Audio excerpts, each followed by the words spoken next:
Hujum yigitlar turib beramiz, sabr qilamiz. Mana shu tomondan havodan uzatma amalga oshiriladi.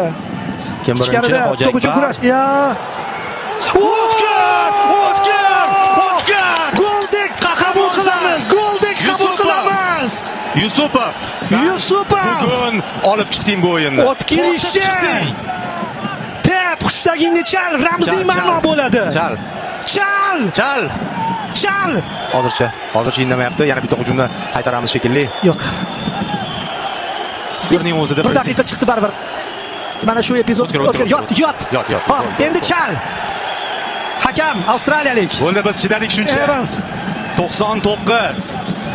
Baribir Yusupov o'zing tugatib ber. Bu darvozabonlar benefisi bo'ldi va jahon chempionati yo'llanmasida ham darvozabonimizning super seyvi bilan hozir qo'lga kiritishimiz mumkin do'stlar. Bizniki out. Out bizniki ekan. O'zbek xalqi biznikilar tashlagisi kelmayapti bu to'pni. Tashlama kerakmas. Burchakka yaqin joyda va Shaloldi! Biz jahon chempionatidamiz. Jahon chempionati! Tabriklar! Do'stlar, orzuyimizga yetdik. 34 yil orzu qildik va bunga erishdik. Mehnat, shuncha sabr. Barchangizni tabriklaymiz. Butun O'zbekistonni. Bu hammamizning g'alabamiz. Har biringizning g'alabangiz. Siz ekran qarshisida ko'rayotgan har bitta tomoshabin, bu sizning g'alabangiz. O'zbekiston isbotladi. Biz futbolda ham Osiyoda eng zo'rlardan birimiz. Ramziy ma'noda O'tkir Yusupovni bizga ko'rsatishyapti. U bugungi uchrashuvning qahramoni.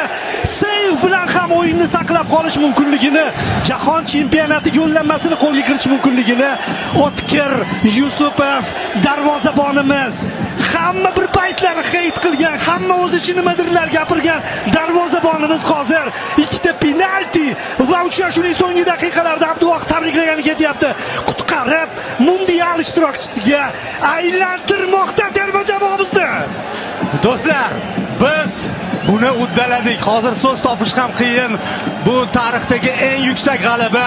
Buning uchun qancha odam mehnat qilgan. O'zbekiston futbol assotsiatsiyasi, butun O'zbekiston harakat qildi. Davlat rahbari boshchiligida hammamiz maqsadga birgalikda erishdik. Boshdan aytib kelyapmiz, bugun hamma birlashdi. Bitta kuch bo'ldi va men dunyodagi eng baxtli sharhlovchiman, chunki bu efirni ustozim, hamkasbim Xayrulla Hamidov bilan o'tkazdim.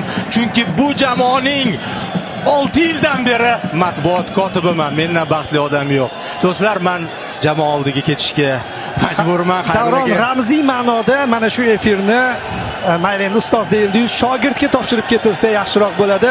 Hozir bizni ortimizda mana shu uchrashuvni to'liq tomosha qilgan, menimcha yig'lab tomosha qilgan Orif Tolipov mikrofonni Davron Fayziyevdan oladi va Davron tabiiyki do'stlar yo'llanma egalari oldiga boradi. Bilmadim endi Qatar bilan o'yinga qanaqa ajiotaj bo'ladi. Qatar bilan bo'ladi